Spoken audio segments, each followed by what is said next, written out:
Asifiwe tena. Naona kama Mungu mnapendeza sana.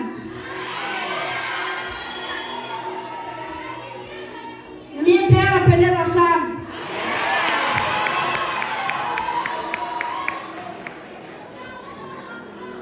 Naomba nawakaribisha kwa siku ya leo katika ibada letu ya Pasaka. Naomba naulize tena. Mpo tayari niwetee maneno yetu ya siku ya leo?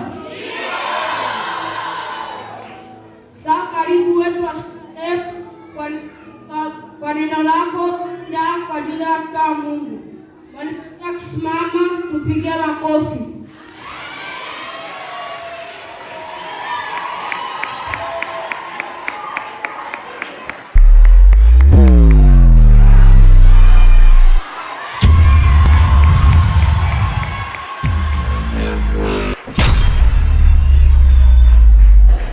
Bwana asifiwe.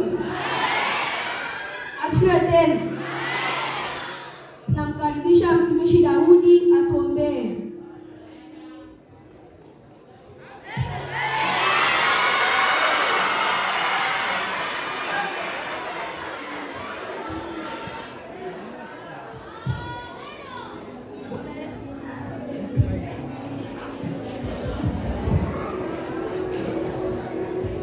Bwana Yesu asifiwe. Tena nitaomba. Asante Mungu kwa wema wako, umetuwezesha kufika tena siku ya leo. Naomba udhihirike mahali hapa, na Roho wako Mtakatifu atawale mkutano wako Baba, katika jina la Yesu Kristo, amen.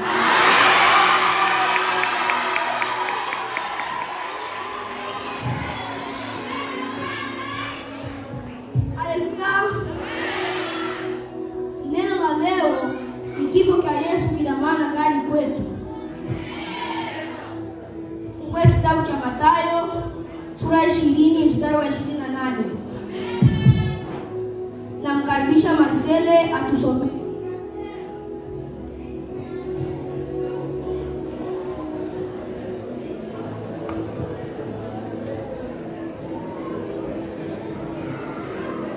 Bwana Yesu asifiwe. Asifiwe tena. Unasoma Mathayo sura 20 na mstari wake 28, unasema kama vile mwana wa Adamu asivyokuja kutumikiwa bali kutumika na kuitoa nafsi yake iwe fidia ya wengi. Amen.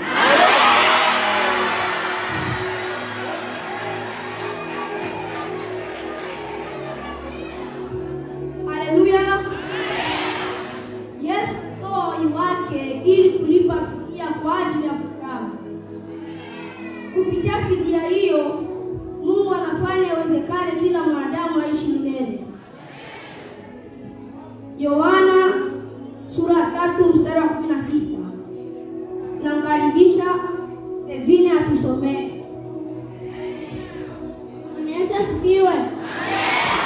Asifiwe tena. Soma kitabu cha Yohana sura ya 3 mstari wa 16.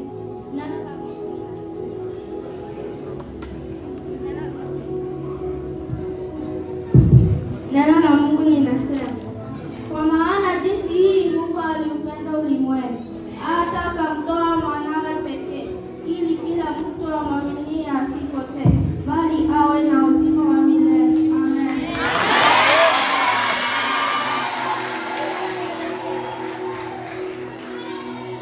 Haleluya. Ukiwa ukiamini Yesu ndiye Bwana na Mwokozi wa maisha yako, na ukiamini alikufa na kuzaliwa kwa ajili yako, hakika hutakufa bali utaishi milele. Na Mungu abariki neno lake. Amen.